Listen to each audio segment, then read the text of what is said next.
Mass Effect Andromeda. I played it, all the way through. It seemed like most of the hate focused on the faces, but it's so much worse. This game is a horrible sequel, and no face patch is gonna fix that. After all, I'm only human.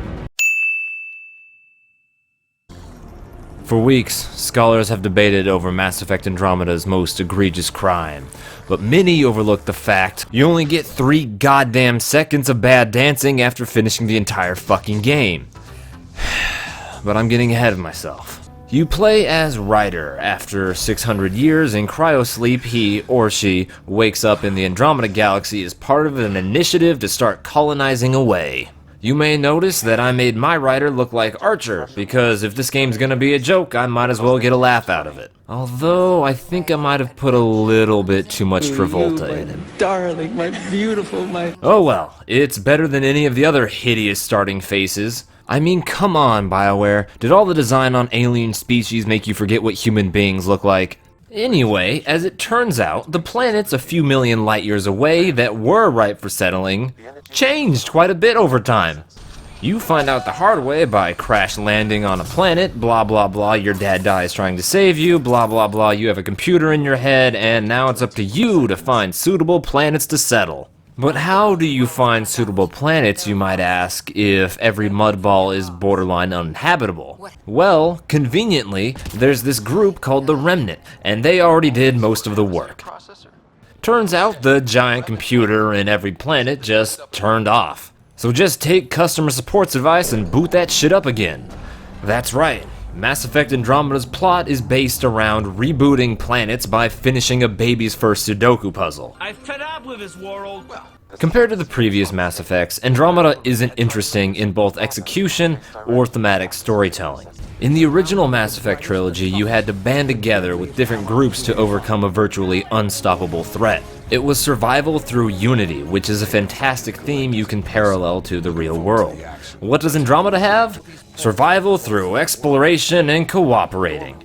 Even No Man's fucking Sky got that down. The game doesn't have a strong theme, so the whole experience feels even more hollow. Every character goes on and on about how going to Andromeda is a new beginning, but the game and story is more of the same. The intention and execution of the game's story don't line up right.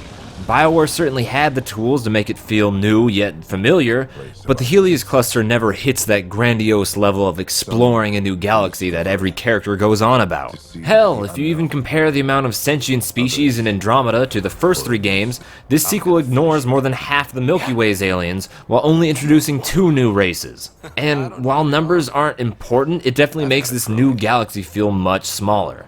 Also, would it kill BioWare to focus on the alien races that fans of the series are less knowledgeable of, rather than the typical Asari, Turian, Solarian, and Krogan? What I'm really saying is, I want to make out with an Elcor. Okay, maybe I'm not being fair. The Archon is an unlikable bastard who's always one step ahead, and seems to be driving the story even more than the main cast. As a villain, he's honestly a great antagonist who didn't really get the screen time he deserved. He's at least more interesting than the rest of the snooze fest known as the good guys. The new crew is the most boring of any Mass Effect game I've played so far. Your squad actually feels like a collection of 6 Jacobs. Maybe it's the forced exposition, awkward interactions with Ryder, or flimsy motivations, but these characters fall flat. I'd like to hear more about your mother. The first 4 hours are painful. The already slow pacing is bogged down even further by lackluster writing, and any emotion that Andromeda wants you to feel has no impact. What's that? Bruh, did you really just ask what a fucking resistance is? Like you couldn't piece that together? However, once you get over that hurdle, the game actually starts to pick up. In the Helios cluster, you'll visit the completely various array of planets, such as Tatooine, Hoth, Tatooine again, and like 3 others. Andromeda has multiple open-world planets to explore.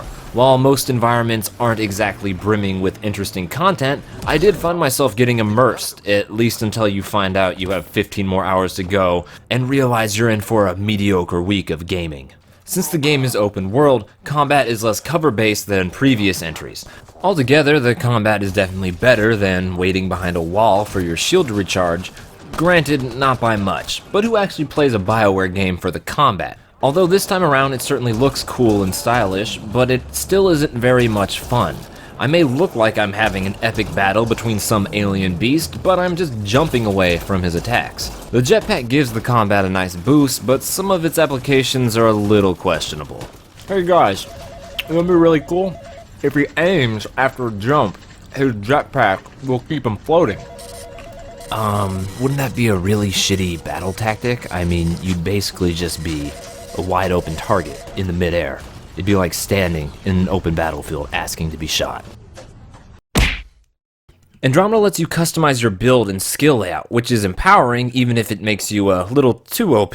Having access to invisibility and charge is really cool, but there's no challenge. Take it from me, after sticking with it throughout the entire game, shield regeneration gets a little too easy. However, to balance this, you can't access any of your squad mate skills, so there is no point in balancing out your character or trying to strategize tactics in general.